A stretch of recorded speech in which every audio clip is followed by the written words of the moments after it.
Albuquerque has done it. You've done it as a state for your public utility elections. Maine has done it for all of their state elections. Arizona, that left-wing state, has done it for their state election. North Carolina has done it for their judicial elections and had such great success that now the people have applied it to their insurance commissioner as well, and are expanding it gradually.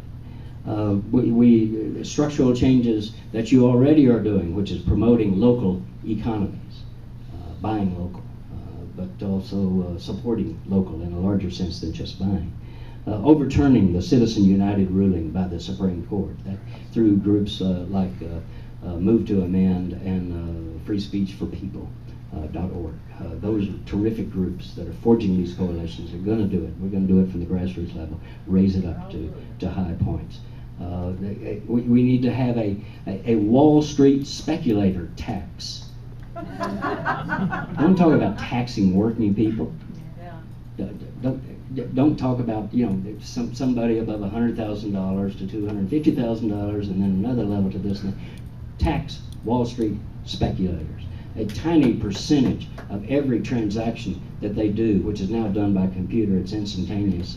2/3 of the transactions on Wall Street now occur by computers, done overnight by absurdly wealthy global speculators. Put a little tiny tax on each one of those, and we raise billions and billions of dollars that we need to do what our country and our world needs done. The Wall Street speculator tax.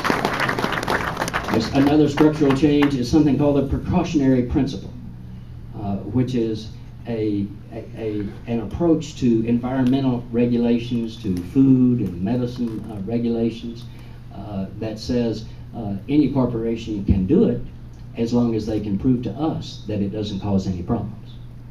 Right now we have the reverse. We have to prove to them that it does cause a problem. Otherwise they get to do it. So in genetic manipulation of organisms to the environmental destruction, I have a precautionary principle. You can do it, but you have to have a precaution to be able to show us that it'll do no harm to the mass, to the country, and to the people. Well, these are the kinds of things, you'll think of others, that we need to do. We don't need a big long list of them. Half a dozen would be nice, you know, and focus on those. And then begin to get together with people. One, as I say, one side of town, know what the other side of town is doing, see how we can support them. People are ready for this approach to a real politics. Now, not a politics just based on elections and money, but and television, but a real politics based on substance. And indeed, they're even eager for it. Not just card-carrying liberals either.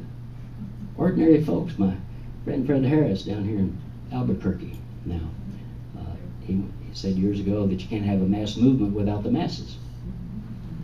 We've been trying too long, particularly our progressive groups in Washington, trying too long not to involve the masses in our mass movement. That didn't work out too well. Take that case of Citizens United, the Supreme Court decision. 83% of the American people want it overturned. 76% of Republicans want it overturned. We don't have to fear the people. We've got to get with the people. Have conversations with them, talk about how we can make something happen that brings not just political power, but economic power back to the grassroots level. That's the difference between populism and liberalism.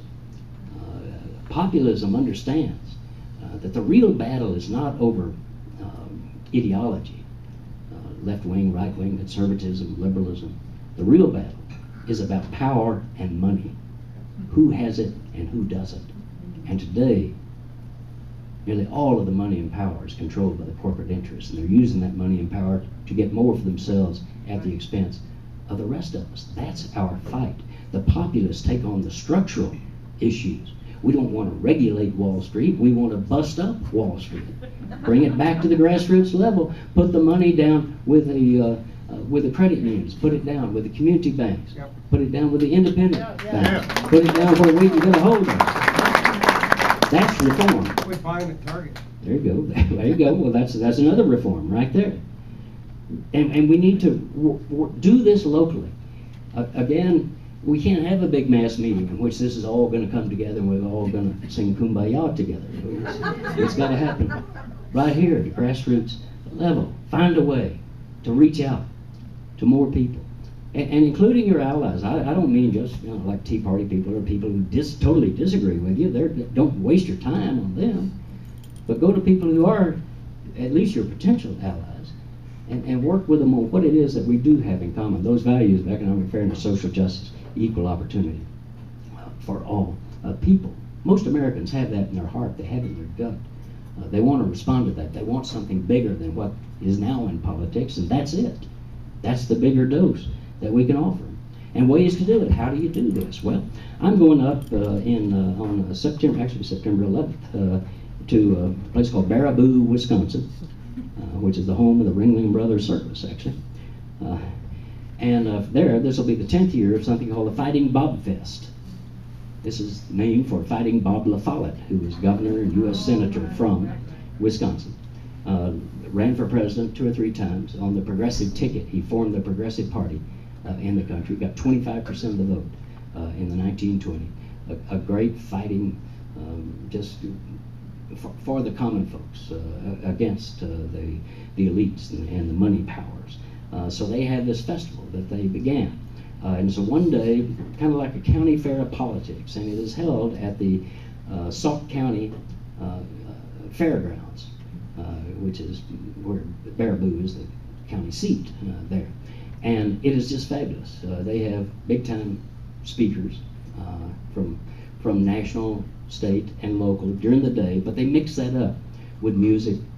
They have a wonderful, great food area that's got 18, 20 different kinds of foods being served, all local. They've got a farmer's market. They've got a great beer garden. You've got to lubricate the movement, and Wisconsin has some of the greatest beers ever, and so they're there with that in the beer garden.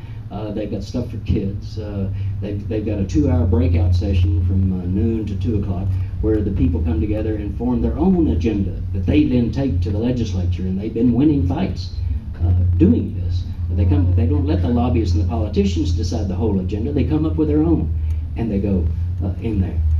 So it's just a great fun to people come. They get 12,000 people come to this thing, and they bring their families. Some stay a couple of hours, some stay all day. It doesn't matter, but it's a great festival of politics, and they've learned how to put the party back in politics. And I think we need a lot more of that. And think about that too, as you're maybe considering these deliberations, how you can get together and plan and scheme together. Always look for a way to make it fun. Politics, it ought to be more than just a bunch of boring committee meetings. How are you going to get anybody to come to that? I wouldn't go. Make it fun. And one way to do that, by the way, is potluck suppers. And just because people are busy, right? You got kids, you're busy, you got 2 jobs, you got to get the kids' homework done, feed, to bed, up the next morning, all that stuff. Well, a potluck supper means supper gets delivered. You bring a dish, they bring a dish, everybody brings a dish, and one week it's on this side of town. And then that side of town is responsible for the agenda. Here's what we're going to talk about here, things that we care about over here. You might not know about this. And again, you might have a little music associated with it. Again, a little red wine, doesn't hurt. And make it enjoyable. And then the next week, you go to another side of town, and they're in charge of the agenda. And you begin to rub up against each other and know each other. That's what a movement is. And trust each other. And then you join their effort, they join your effort. Then you become a movement. Simple, something simple as potlucks. They got the tea party, why not a beer party? Go to the pubs, have the same kind of thing going on. Have big talk at your Chat and Chew Cafe in the mornings over coffee instead of small talk. Have one day a week that's dedicated to beer talk. Somebody brings up a subject. Anybody heard about the Citizen United case here? Well, let's talk about that. That's one. Whatever, local stuff that you're doing. Bring it all up. Find ways to get volunteers involved. There's something out in Oregon called the Bus Project. And there's a bunch of kids who are indeed sitting around a bar, the Rogue Brewery bar in Portland. Actually based out on the coast of Oregon, but nonetheless they were in Portland at the bar. And they were just amazed. This was in 2001. And they were just astonished what had happened to their state. one of the most progressive states in the country. Strong environmentalism, strong education program. And it was all being destroyed by these right-wing nutballs who had taken over the legislature. And thought, who the hell are these people?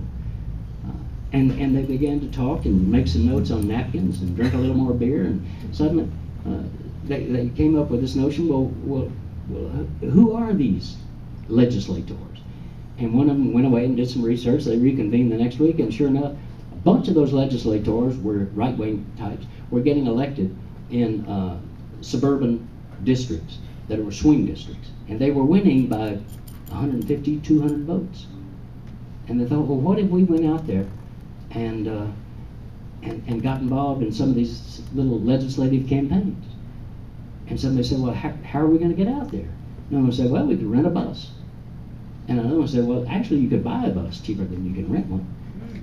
And there, sure enough, there was a Buses R Us store somewhere near there. And they bought an old 1978 Cruiser bus, outfitted it for volunteers, and the whole thing was a volunteer program of young people, 20-somethings. And they contacted local candidates in these swing districts and said, all right, we're going to come out and we will do some door knocking with you, and you coordinate us and tell us what you want us to do. And they would arrive, and they went out and did it. And make a long story short, that the bus project, as is known in Oregon, was able, in the 2002 election cycle, they targeted 11 state Senate seats and won 10 of them, and swung the Senate. And then in 2006, they targeted, again, 11 House seats, won 10 of them, and swung the House back. Just kids going door to door. They had no PAC, they had no money, they had no overview organization. They were just them. And like one young woman said, well, you know, I was only a drop in the bucket, but without every drop, the bucket would not have overflowed, and we would not have made this happen. They made it happen. These kids made it happen. That can happen everywhere. We just got to get smart about it, get strategic about it, get out there and make it happen. Well, I'll leave you with this thought, and we'll get to your thoughts and insights, jokes. There's a moving company when I first moved down to Austin, 1976. There was a moving company there that had an advertising slogan that I just loved, so I stole it. I think it's called Skeeter and Booger's Moving Company, something like that. One of those kind of things. Skeeter and Booger had an ad in the Yellow Page that said, "If we can get it loose, we can move it." That's our job. Get it loose at the grassroots level, and the people will move it for themselves. Thank you so much. Great to be with you. Thanks for supporting KSFR.